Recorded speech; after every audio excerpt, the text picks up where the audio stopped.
আসসালামু আলাইকুম ওরহমতুল্লাহি ওবরাকাতুহু। আজকে নকলখানার তৃতীয় মুদ্রণ প্রকাশিত হয়েছে।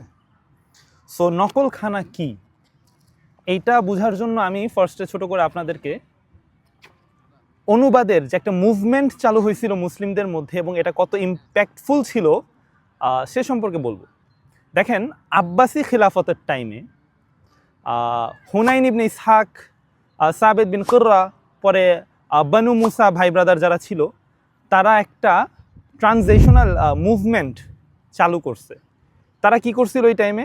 গ্রিকের যে ফিলসফিক্যাল থটসগুলো ছিল, তারপর সংস্কৃতিতে যে ফিলসফিক্যাল থিওলজিক্যাল থিংসগুলো ছিল, এরপরে আপনার ধরেন ফার্সি ভাষায় বা পারসিকে, সেখানে যে সমস্ত কালচারাল থিংগুলো ছিল এগুলাকে আরবি ভাষায় অ্যাডপ্ট করছে এবং জাস্ট অ্যাডপ্ট করে থেমে যায়নি। ইসলামিক এপিস্টেমোলজি যে বিষয়টা আছে এই আঙ্গিকে, মানে নিজের পয়েন্ট অফ ভিউকে চেঞ্জ করেনি, তাদের জিনিস অ্যাডপ্ট করছে, ঝালাই করছে আমাদের ইসলামিক পয়েন্ট অফ ভিউতে।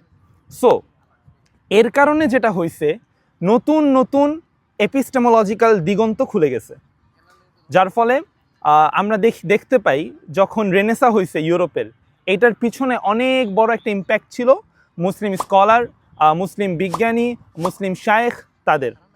আর আমরা যদি আরেকটু সূক্ষ্ম দৃষ্টিতে দেখি তাহলে এখন যত জ্ঞান বিজ্ঞান যা কিছু আছে এইটার প্রধান শাখা বাইতুল হিকমা, যেটা নাকি আব্বাসি খিলাফতের টাইমে হয়েছে।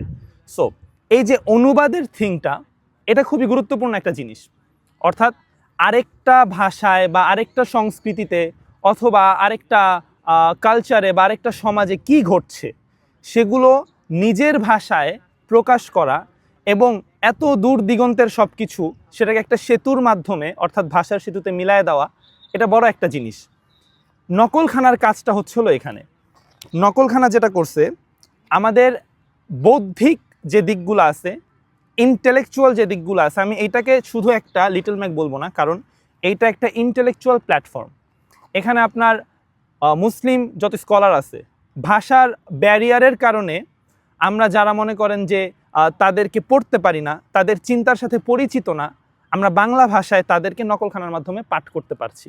সো এটা একটা ইন্টেলেকচুয়াল প্ল্যাটফর্ম।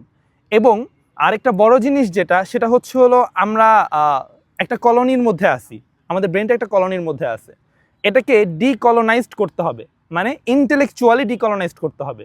আর ইন্টেলেকচুয়ালি ডিকলোনাইজড করার জন্য অনুবাদ সাহিত্যের কোনো বিপরীত কিছু নাই, অর্থাৎ অনুবাদ সাহিত্য অনেক দরকার। এখনকার স্কলার তাহা আব্দুর রহমান তিনি বলছেন, মরক্কোর, যে অনুবাদ সাহিত্য খুবই গুরুত্বপূর্ণ এবং খুবই দরকারি। কেন?